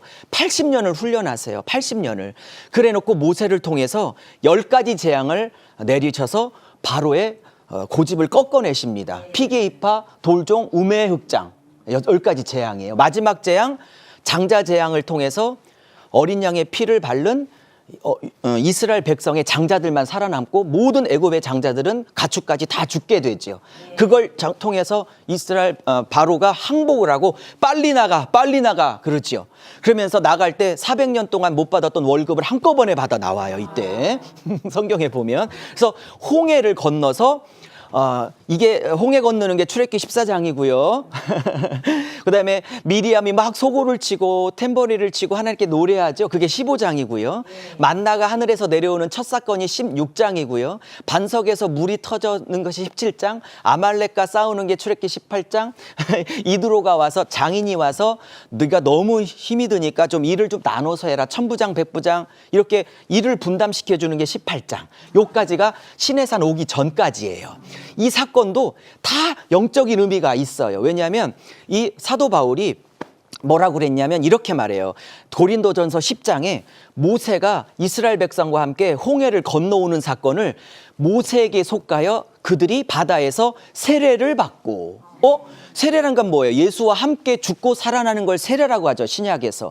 근데 사도 바울이 고린도전서 10장에 출애굽 홍해도한 사건을 굉장한 기적이야 라는 기적으로만 보지 않고 그 사건을 예수와 함께 죽고 올라올 때는 예수와 함께 살아나는 구속사 사건이 십자가의 사건으로 풀었다고요. 그리고 또 사도 바울이 고린도전서 10장에 반석에 물 터지는 사건을 기적 사건이야 이렇게 안 풀어요. 이렇게 풀어요. 10장 고린도전서 10장 3절 4절 이렇게 풀어요. 그들이 광야에서 반석에서 신령한 음료를 먹었나니 그 반석은 바로 그리스도 예수니라 이렇게 풀어요. 그러면 이때 모세가 반석을 팍 때릴 때 물이 막 터져 나와서 그 물로 백성이 갈증을 풀었잖아요. 그 사건을 사도 바울은 단순히 기적 사건이 아니라 그 반석에서 신령한 물을 먹었는데 그때 맞아서 물을 낸 그 반석은 바로 그리스도니라고 이것을 예수님의 십자가 사건으로 푼다니까요. 읽어보세요. 그럼 이 모든 사건들은 다 예수님 얘기하는 거죠. 이 짧은 시간에 제가 다 얘기할 수가. 성경은요 평생 배워도 출애굽기만 배워도 3박 4일을 다 해도 못하는 분량이에요. 제가 마음이 바빠서. 자 그러면서 아까도 말씀드린 것처럼 이렇게 3대 선언을 하시고 제일 중요한 건 통로인 제사장 사명. 그러면 제사장은 거룩해야 되죠. 거룩할 수 있는 율법을 주셨죠. 근데 율법대로 살지 못하면 죄가 우리 그 백성들 안에 들어오면 예수가 오시기 전이기 때문에 성막에서 일시적이지만 짐승의 피를 가지고 그 피로 용서받는 일시적인 해결책을 주신 거죠. 이 성막에서 피 흘려 죽은 그 어린 양 염소는 다 신약시대 때 우리를 위해서 피 흘려 죽으실 예수를 상징하는 짐승들이죠. 그렇죠? 네. 그러면서 시내산 언약이 있어요. 그 안에 금송아지 숭배 사건이 있는데 이것은 다음 기회에 설명하도록 할게요. 너무 아쉽지만 안 돼 지금은. 자, 그다음에요. 레위기 갑니다. 레위기. 자, 레위기는 당연히 하나님 백성의 거룩함입니다. 아까도 다 설명드렸지만 여러분 출애굽기 40장 출애굽기 40장이요. 40장이 성막을 완성하는 거예요. 성막을 완성하고 한 30일 동안 머물러 있었을 때 주신 법이 레위기 법전입니다. 거룩하라고 말씀하신 거고 5대 제사, 정부 음식, 뭐 먹어라 먹지 말라 한참 복잡하게 나오죠. 그다음에 7절 이런 모든 것들이 다 뭐냐? 내가 거룩하니 너희도 거룩하라. 즉 분리되라, 구별되라, 세상 가치와 섞이지 말라. 근데 우리 안에 너무 많이 들어와 있어, 세상 가치가. 그러니 우리는 분리해내고 거룩해져고 구별해 돼야 되는 거예요. 자, 넘어갈게요. 자, 이제 민수기 갑니다. 민수기는 뭐라고 그랬죠? 거룩을 요구하셨지만 거룩함이 나오지 않기 때문에 먼저 하나님의 거룩한 가치를 부어주기 위해서는 더러운 것을 먼저 빼내는 쪽이라고 말씀을 드렸죠. 그럼 민수기는 하나님 나라에 거룩한 군대를 만드는 거예요. 근데 제가 왜 군대라고 자꾸 말씀을 드리냐면 민수기에 1장, 26장에 두 번의 인구조사를 해요. 근데 1장에서 60만 3,550명, 26장에 60만 1,730명, 거의 60만을 맞추는데 조건이 있어요. 세 가지. 첫째, 20세 이상이어야 된다. 남자여야 된다. 근데 문제는 싸움에 나갈 만해야 된다. 이게 중요해요. 그러니까 20세 이상이 됐는데 좀 다리가 불편하셔요. 어떤 분이. 그러면 이 인구조사의 개수에 치지를 못했어요. 이렇다는 건 이것은 군대란 뜻이거든요. 그럼 1차, 2차 인구조사는 궁금해서 한 게 아니라 군대 숫자를 센 거예요. 왜? 여호수아에서 가나안 땅에 들어가 바알 문화 박살내고 마귀 문화 박살내고 요즘으로 따지면 하나님 나라 세워야 될 군사로서 훈련하려고 싸움에 나갈 수 있는 남자를 센 거예요. 우리도 지금 민수기를 살아가요. 뭘로 준비되고 있는 거예요? 하나님 나라에 이런 생각 하나도 안 해보셨구나. 그냥 예수 믿고 잘 먹고 잘 살고 내 자손만 내 편안하게 사는 거. 여러분 그게 나쁘다는 게 아니에요. 여러분 이왕이면 잘 먹고 잘 사세요. 그건 나쁜 게 아니잖아요. 근데 그걸 가지고 나의 왕국을 꿈꾸는 게 아니라 그걸 가지고 이 서울에서 저는 대전에서 이 한국 땅에서 아니 곧 통일될 북한 땅에 전 세계에 내게 주신 축복을 흘려보내 하나님 나라를 세워야 하는 하나님 나라의 백성과 흥분하면 안 되는데 하나님 나라의 백성과 군대로 세우신 거죠. 아멘. 이런 생각을 자꾸 하셔야 돼요. 안 하셨구나. 자, 그래서 그 이야기를 하는 것입니다. 자, 그다음에요. 너무 아깝다. 그냥 넘어가기가. 자, 민수기입니다. 민수기. 신명기. 여러분 신명기 어떤 분은 이 신자를 귀신 신자 그러는데 아니에요. 제 신자의 한자로 두 번째 설명한다. 또다시 설명한다라는. 그러니까 출애굽기에 했던 율법을 40년이 지났으니까 1세대가 다 죽고 그 아들 세대가 이제 있을 거 아니에요. 그 2세대에게 두 번째로 설명한다. 다시 풀어 설명한다. 제 신자를 쓰고 있는 거예요. 듀트라노미 그러는데. 자, 그래서 신명기는 하나님의 왕권을 설명합니다. 아까도 말했지만 모압 평지에서 3개월 머물다가 요단강을 들어가게 되거든요. 이제 가나안 땅 3개월 동안 모세가 죽기 전에 3번 유월 설교를 잘 편집해 놓은 것을 신명기라고 합니다. 출애굽기 2세대에게 선포한 거고요. 핵심은 이거예요. 순종하면 복이 있을 것이로되 불순종하면 화가 있을 거라다. 근데 이걸 어떻게 지켜요? 근데 주님 말씀하세요. 날 사랑하면 순종하게 된단다. 여러분 아들들이 여자가 생기는 순간 아들이 아니라 다른 여자의 남자거든요. 네. 그렇게 못 끊던 담배 단번에 끊어요. 왜 그럴까요? 애인이 뽀뽀 안 해준다고 그래서 그날 끊었어. 맞아. 엄마 아빠가 목사님이 그렇게 끊으라고도 못 끊는 담배를 사랑이 끊으라 하니 끊는 거예요. 사랑하면 끊어져요. 사랑이 말하면 끊어. 맞아요. 그래서 신앙생활은 사랑하면 무진장 쉬운 것이로되 내가 예수 사랑이 없으면 신앙생활만큼 더럽고 힘든 게 없다. 주님을 사랑하십시오. 여기까지가 신명기입니다. 제가 끝내야 될 때가 와서요. 자, 이제 여호수아는요. 하나님 나라를 정복하는 거예요. 모세가 죽고 여호수아가 정복합니다. 율법을 순종하고 좌로나 우로나 치우치지 말래요. 이걸 보면 여호수아에게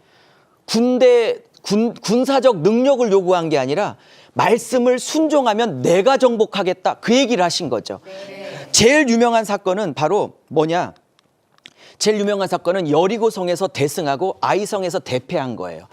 여리고성은 난공불락의 큰 성이에요. 아이성은 이 아이라는 히브리어 자체가 황폐하다라는 이미 황폐한 성이에요. 근데 여기는 대패했어요. 차이가 뭐죠? 이때는 하나님의 말씀에 철저하게 순종해서 열쇠바퀴 돌아서 하나님이 무너뜨렸어요. 근데 여기는 만만하고 아무것도 아닌 것 같아서 굳이 하나님 앞에 안 물어. 그리고 3,000명 보내서 그냥 대충 쓸어버리려고 그래. 대패했죠. 이 두 가지 초기의 전쟁을 통해서 여호수아의 핵심은 뭐냐? 이 가나안 전쟁의 정복전쟁, 하나님 나라를 세우는 정복전쟁의 핵심은 뭐냐? 너희들의 군사력으로 이길 수 있는 전쟁이 아니라 너희들이 내게 순종할 때 내가 정복하여 너희들에게 선물로 주는 땅이라. 이것을 말하고 있는 거예요. 자, 그러면 마무리할게요. 자, 우리는 이제까지 이 6권을 다 살펴봤습니다. 하나님 나라가 시작됐어요. 근데 그 백성이 일시적으로 노예가 돼 있어요. 하나님 나라를 이 땅에 완성하기 위해서 백성을 먼저 만듭니다. 만들어진 백성에게 거룩을 요구하십니다. 근데 이 백성이 거룩이 나오지 않자 주님이 먼저 거룩을 주시기 위해서 먼저 훈련을 통해서 옛자, 옛성품, 옛사랑을 빼내 가십니다. 그리고 하나님의 말씀으로 채워 복음의 군대, 말씀의 군대, 성령의 군대, 성령의 검으로 무장시키십니다. 그리고 여호수아에서 드디어 땅을 말씀의 군대, 성령의 검대, 복음의 군대가 복음으로 말씀으로 이겨서 이 나라에 가나안 땅에 하나님의 나라를 세우게 된다는 것이 6권이 그 메시지를 가지고 있습니다. 시간이 촉박해서 제가 더 많은 걸 말씀드리고 싶었는데 이렇게 충분히 말씀 못 드려서 죄송하고요. 6권을 통해서 하나님의 나라가 어떻게 완성되는지 보셨으니까 우리도 하나님의 나라의 군사로서 백성으로서 각자의 삶의 영역에서 하나님의 나라를 세우는 신실한 주님의 아름다운 백성들 되시기를 축복합니다. 저는 또 신약으로 다음 주에 찾아뵙도록 하겠습니다. 수고하셨습니다. 감사합니다. 이제 넉 주째 뵙고 있는데 오늘이 마지막 날이네요. 마지막까지 진심? 네. 네, 마지막까지. 네, 전 진심으로 받고 싶어요. 네, 마지막까지 큰 은혜로 하나님이 잘 마무리하게 될 줄로 믿습니다. 오늘은 지난주까지는요, 3주 동안에는 구약을 좀 나눴다면 오늘은 이제 신약에서 석주보다는 이번이 더 재밌을 수 있으실 것 같아요. 그래서 큰 은혜가 있으시기를 바랍니다. 바로 강의를 시작해 볼게요. 성경은 처음부터 뭐가 없었다? 장절 구별이 없었다.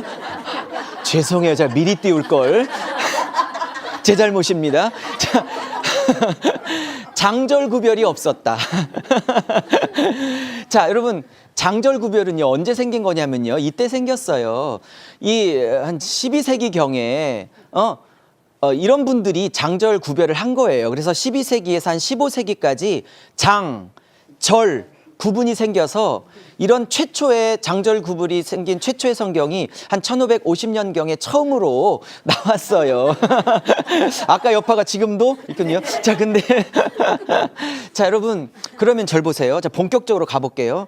12세기, 15세기나 돼야 장절 단락의 구별이 생겼다면 처음에 이 성경을 썼던, 즉 11세기까지는 그게 계시록이든 마태복음이든 뭐 요한복음이든 뭐든 창세기든 뭐든 1장부터 끝장까지 쫙 한 번에 쭉 구별 없이 끊임없이 한 번에 썼단 얘기죠. 그죠? 근데 우리나 그것을 장절로 구별하고 있지.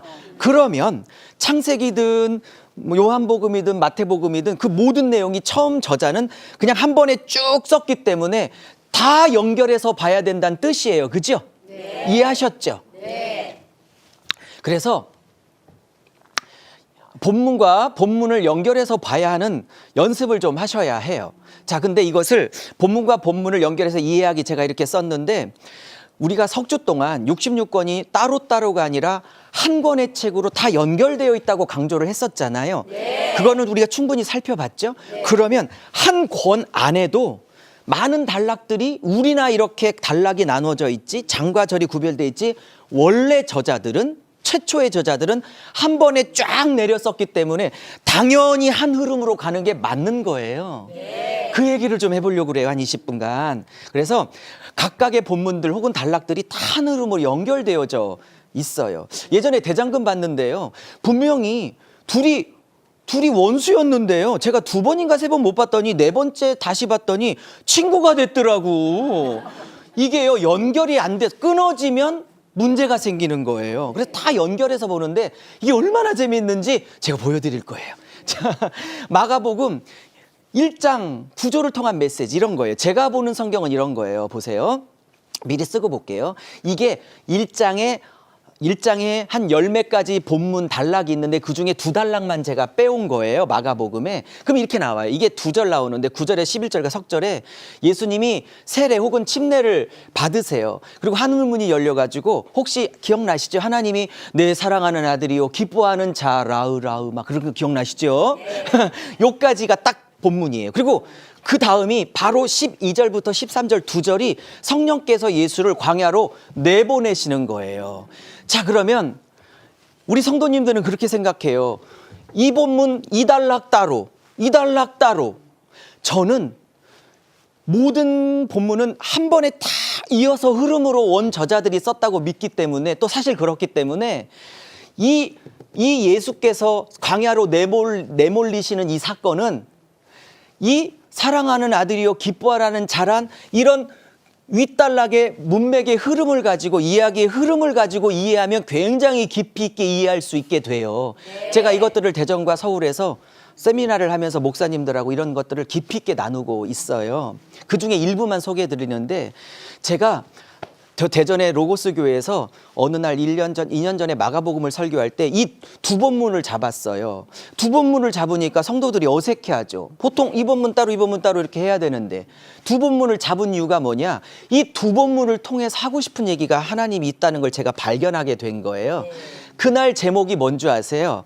여러분이 영적으로 말씀을 보는 눈이 있으면 제가 이 제목을 말씀드렸을 때 아, 그러실 것이고요.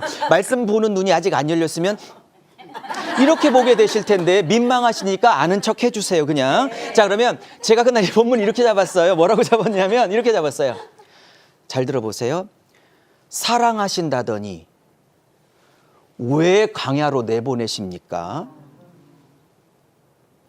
진짜 이해해서 보세요. 이 본문 따로 이 본문 따로 그렇게 볼 게 아니고요. 보세요. 하늘 문이 열려 비둘기 같은 성령이 임하자 하늘에 소리가 났어요. 예수님에게 내 사랑하는 아들이요 기뻐하는 자라. 그리고 바로 성령께 예수를 내몰았대. 자, 그 다음 말. 사랑할 때는 언제고 고난과 연단을 상징하는 광야로 내쫓는 건 또 뭐야? 장난해요?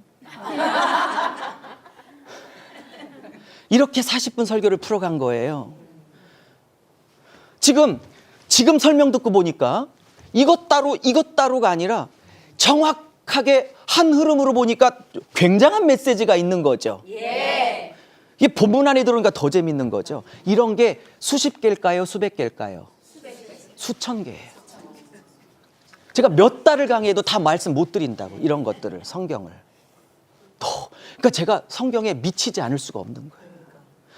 그래서 근데 재밌는 건요. 성령께서 예수를 광야로 내몰아 할 때 마태복음이나 누가복음은 성령께서 예수를 광야로 이끌었다라는 그냥 평범한 단어를 써요. 어조가 그냥 무난한 단어를. 근데 이 마가복음은요. 마가가 굉장히 강한 단어를 쓰는데 이 몰아내셨다가요. 헬라어로 뭐냐면요. 원형이 따라해 보세요. 에크발로. 이 외우기도 쉬워. 발로 찼다. 발로. 에크발로. 이 에크발레인데 이게 굉장히 강한 단어인데요. 우리나라는 이게 번역을 잘 하긴 했는데 이거보다 더 센 단어예요. 강제로 내쫓다, 강제로 내던져버리다 이런 뜻이에요. 여러분, 광야를 살아가고 있는 성도들이 있어요. 물질의 광야, 자녀의 광야, 질병이라는 광야, 관계의 광야. 이런 광야 속에서 눈물 흘리고 아파요. 밤에 잠도 못 주무시고. 그럴 때 이 광야에서 우리는 뭘 생각하죠? 하나님이 날 안 사랑하나 봐. 하나님이 날 안 좋아하나 봐. 근데 성경은 그걸 뒤집어요. 뭐라고? 내가 사랑하고 기뻐하는 아들이고 권사고 장로요 목사일수록 나는 그를 광야로 내보내 훈련시킨다. 사랑하기 때문에 광야로 보낸다. 그래서 그날 제목이 제가 도전적으로 던진 거예요. 사랑하신다더니 왜 광야로 나를 내보내십니까? 질문을 제목으로 던져놓고 답을 사랑하는 자일수록 광야에 보내 훈련시켜 하나님의 통로로 사용하려고. 왜? 안 사랑해서 물질 광야, 자식 광야, 남편 광야, 관계 광야, 질병 광야로 보내는 게 아니고요. 사랑하여서, 그렇기 때문에 사랑할수록 보내. 여기서 훈련시키고 여기서 자아를 갈고 정결한 그릇 만들어 생명 살리는 요셉처럼, 지난주 강의처럼 쓰시려고 하는 거죠. 어머, 맛백인데 재밌죠? 네. 그 다음 거 배워드릴까요? 말까요? 할까요? 말까요? 그래요. 자, 어차피 하려고 그랬어요. 자, 이런 게 막 수천 개라니까요. 자, 창세기만 뽑아왔어요. 제가 준비한 건 굉장히 많은데 한 10분의 1만 오늘 하고 가야 될 것 같아요. 10분의 1만. 자, 12장 13장까지 쓸게요. 네. 12장 13장은 아브라함, 아까 우리 지난주에 배웠잖아요. 아브라함을 최초로 부르십니다. 아브라함 75살에 부르십니다. 제가 전국을 다니다 보니까 목사님들 많이 만나거든요. 세미나 때문에.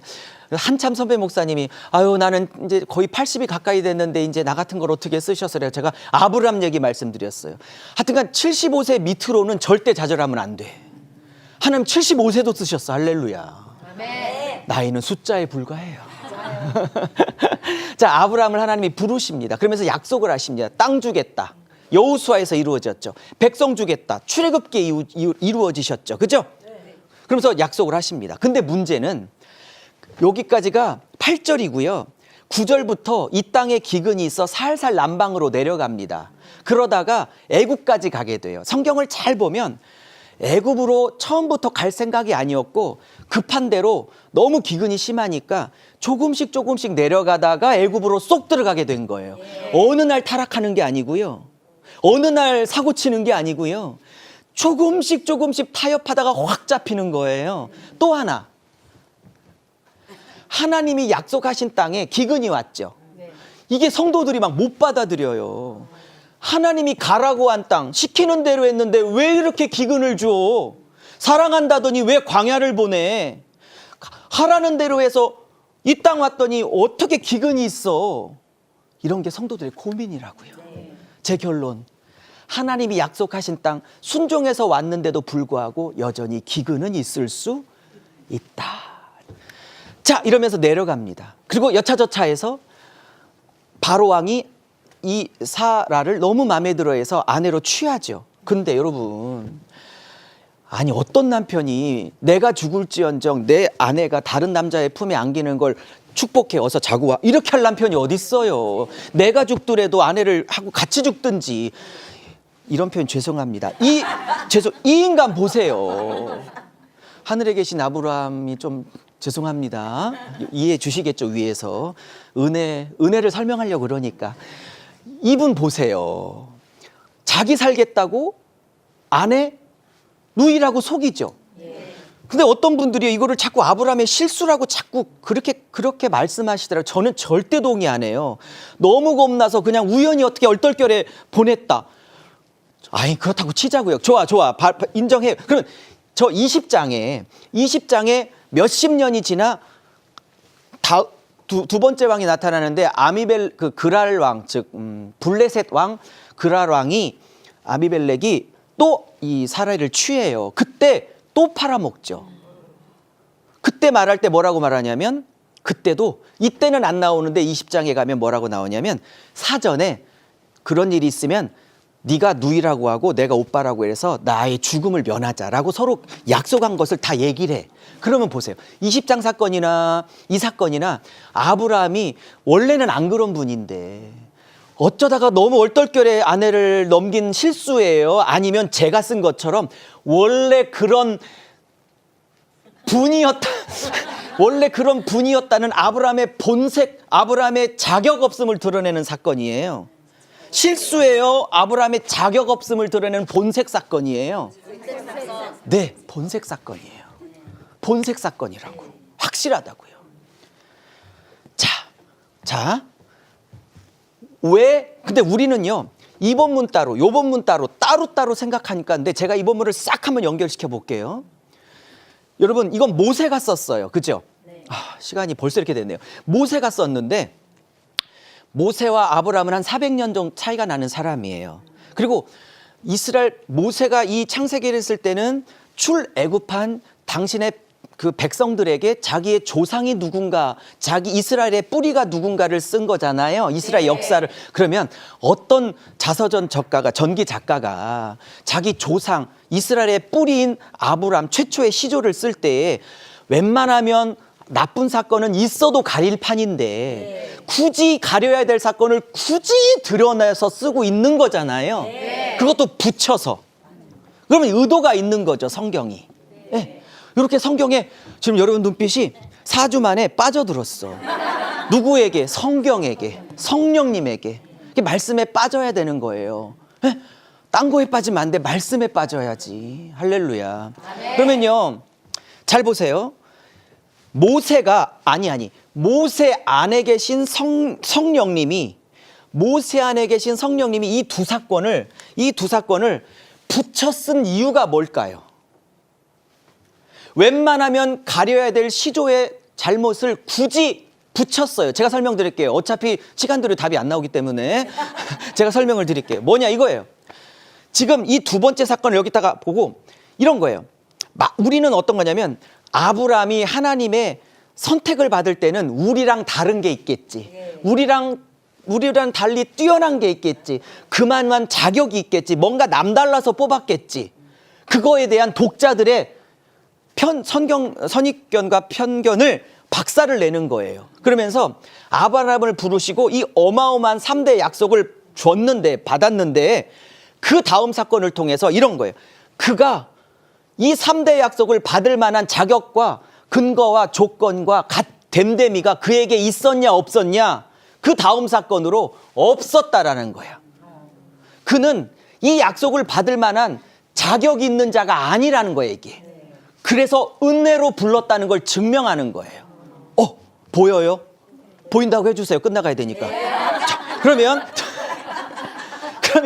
이제 3번입니다. 3번. 그러면 이게 이제 13장이거든요. 이제 이 싸가지 없는 롯이 자기 아버지가 일찍 죽었거든요, 하란이. 그래서 아들처럼 키웠어요. 말만 족하지 실제는 아버지 아들처럼 평생을 살았어요. 일찍 돌아갔기 때문에, 죽으셨기 때문에. 근데 이 가나안 땅에 살다가 롯도 하나님이 축복하셔서 너무나 많은 가축이 있게 되고, 아브라함도 축복하셔서 또 너무나 많은 가축이 있게 되니까, 근데 이 먹일 수 있는 셈은 고정돼 있고 한계가 있으니까 이 두 명의 목자들이 싸운 그것이 이제 보고가 들어간 거예요. 그래서 이제 갈라쓸 수밖에 없는 어떤 한계가 왔어요. 그러면 이제 서로 갈라서야 되는데 롯이 이렇게 말하죠. 뭐라고? 아브라함이 말하죠. 네가 좌하면 내가 동하고, 네가 서하면 내가 동하고, 네가 동하면 내가 서하리, 이렇게 하죠. 네가 좌하면 우하고 우하면 좌하리, 이렇게 말씀하시죠. 그러면 롯이 어느 정도 좀 인간성이 있으면, 평생을 아버지처럼 길러줬으면, 큰아버지 그렇게 하지 마시고 큰아버님이 먼저 선택하시면, 좋은 땅 선택하시면 평생을 길러주셨으니 제가 그 다음 땅 선택하지요, 이렇게 나와야 유목사 같은 거지. 근데요, 이 롯이요, 아브라함이 그렇게 말했다고요, 쏙딱 그 제안을 받아 먹어서요, 자기가 먼저 선택해요. 근데 소돔과 고모라 그 직전에 있는, 그 입구에 있는 땅, 그 노른자 땅, 그 땅을 딱 선택해 버려요. 근데 성경은 이렇게 말해요. 소돔과 고모라를 멸망시키기 전인 거로 그 땅이 애굽 땅 같았고, 애굽 땅 같았고 에덴 동산 같았더라, 이렇게 얘기해요. 그러니까 멸망 직전이라 그런 거. 곧 멸망해야 될 땅이야, 이 땅도. 어쨌든 그 순간에는 롯이 멸망당하는 땅, 눈에 보이는 좋은 땅, 그 땅을 선택하게 되죠. 그리고 아브라함은 할 수 없이 이 척박한 땅, 가나안 땅을 선택하게 되는 거죠. 자, 그러면 지금 좋은 땅을 선택할 수 있는 그 선택권을 내려놨어요. 자, 여쭤볼게요. 아내 팔아먹어서 물질의 불을 불렸던 12장의 아브라함이었다면 이거 포기할 수 있었을까요? 못 포기해요. 근데 여러분, 12장이고 13장인데 글씨는 없지만 굉장히 많이 자랐네, 이거 안 느껴지세요? 많이 자랐네 아브라함이, 이런 거 안 느껴지냐고. 왜 포기했냐? 잘 보세요. 왜 포기했냐? 잘 보세요. 왜 포기했냐? 아내를 누이라고 속여서 자기 하나 살겠다고 그랬는데 하나님이 개입하셔서 아내도 되찾아주고 더군다나 황공스럽게 바로를 통해서 물질까지 가축까지 막 서비스로 막 엄청나게 부어주셨죠. 여기서 사고는 자기가 쳤지만 수습을 하나님이 하시는 걸 보고 뭐를 느꼈냐? 내 인생 내가 아둥바둥 집착하고 내가 손에 쥐지 않아도 하나님이 책임지는구나. 그걸 느꼈기 때문에 요셉에게 이것을 포기할 수 있는 성장이 그것에 있었던 거예요. 이렇게 맥으로 보니까 쫙 이어가지죠. 자, 마지막 강의를 하겠습니다. 자, 누가복음 18장 19장에 이런 말이 나와요. 누가복음 18장 19장에 이런 세 본문이 나오는데, 첫째, 혹시 부자 청년 본문 아시나요? 왜 어떤 청년이 부자인데 이렇게 주님께 왔다가 주님 어떻게 하면 영생을 얻으리까 하니까 말씀을 다 지키면 된다 계명을 했더니 나 다 지켰습니다 그랬더니 야 너 부자지 다 가난한 자에게 주고 너는 나를 쫓으라 그랬더니 재물이 많아 슬퍼하며 떠나가더라 이랬더니 이 부자 청년 있어요. 예, 있고요. 그다음에 바로 베드로가 뭐라고 하냐면 부자 청년 때문에 속상해 하시는 주님을 보고 얘는 다 못 버리고 도망갔잖아요. 근데 베드로는 3년 반 전에 다 버리고 쫓았잖아. 그러면서 주님께 이런 얘기, 하여튼 참 베드로도 찬스의 달인이야. 주님 허전한 마음을 알고 주님 부자 청년과 달리 나는 다 버리고 쫓아왔는데 뭘로 갚아주실 거예요? 이렇게 보상을 요구해. 그거에 대한 대답이 예수님이 영생으로 갚아줄게. 현세와 내세. 요런 본문이 첫 번째 본문이에요. 그리고 두 번째 본문은 그 유명한 소경 바디메오가 눈을 뜨는 예수님에게 눈을 뜨는 장면이 여기에. 여기까지가 18장입니다. 그리고 19장에는 그 유명한 키가 작았던, 물론 저하고는 관계없지만 저하고는 너무 정반대의 키를 갖고 있었던 삭개오. 이 삭개오가 예수님을 만나 인생이 뒤집히는 장면이에요. 근데 여러분 보세요. 이 부자 청년 본문이나 소경 바디메오 본문은요 다른 복음서에 다 있어요. 근데 이 삭개오 본문만큼은요 오직 누가복음밖에 없어요. 그러니까 누가만 이 본문을 쓰고 있어요. 그러면 보세요. 다른 복음서 기자는 전혀 안 기록한 이 삭개오 본문을 누가만 여기에 썼다는 건 누가가 여기서 하고 싶은 얘기가 있는 거죠. 네, 그러면 이 본문 따로 이 본문 따로 이 본문 따로 다 그렇게 성도님들은 보세요. 근데 제가 보기에 이 본문은 하나예요. 자, 설명해. 시간이 너무 적지만 제가 최대한 빨리 해볼게요. 이런 거예요. 지금 소경이 눈을 떴다는 게 핵심이에요. 여러분 보세요. 그 다음 거 보세요. 이사야 35장 5절 6절에는요. 하나님이 보내시는 메시아가 고쳐야 될 질병의 종류가 나와요. 맹인, 귀머거리, 저는 자, 벙어리. 이 네 가지는 꼭 메시아가 고쳐야만 그분은 메시아인 거예요. 그러고 보니까 사복음서에 유독 소경, 벙어리, 귀머거리, 저는 자가 유독 많이 고쳐지는 게 나오는 이유가 그런 이유였구나 알 수 있겠죠? 네. 예. 그러면 다시 오면 이런 거예요. 소경이 치유받는다는 건 뭘 의미하고 있냐면 소경이 치유받는다는 걸 뭘 의미하고 있냐면 이런 거예요. 메시아는 소경, 맹인의 눈을 뜨게 만드는 자예요. 메시아는 소경의 눈을 뜨게 만드는 자예요. 그러면 잘 보세요. 물론 육신적인 소경의 눈을 띄웠지만 이 예수님은 육신적인 소경의 눈을 띄우는 것을 통해서 영적인 눈을 띄우시는 메시아인 것을 말하고 싶은 거예요. 왜냐하면 바리새인들에게 너희들은 소경이라고 그러죠. 그들이 진짜 소경인가요? 눈 다 뜨고 있어요. 근데 영적 소경을 말하는 거죠. 그러면 이 본문은 단순히 육신을 눈뜨게 했다는 것만이 아니라 영적인 눈을 뜨게 만들었다는 뜻을 의미하고도 있어요. 자, 그러면 보세요. 이 본문이 어떻게 연결되냐면 이 소경은 영적으로 바라보면 이 소경은 영적 소경과 같아요. 그러니까 땅이 전부일 줄 알고 땅만 바라보고 살았던 사람들이에요. 하늘의 가치, 영원한 가치, 생명의 가치, 복음의 가치, 십자가의 가치 이런 것은 완전히 눈이 가려진 자예요.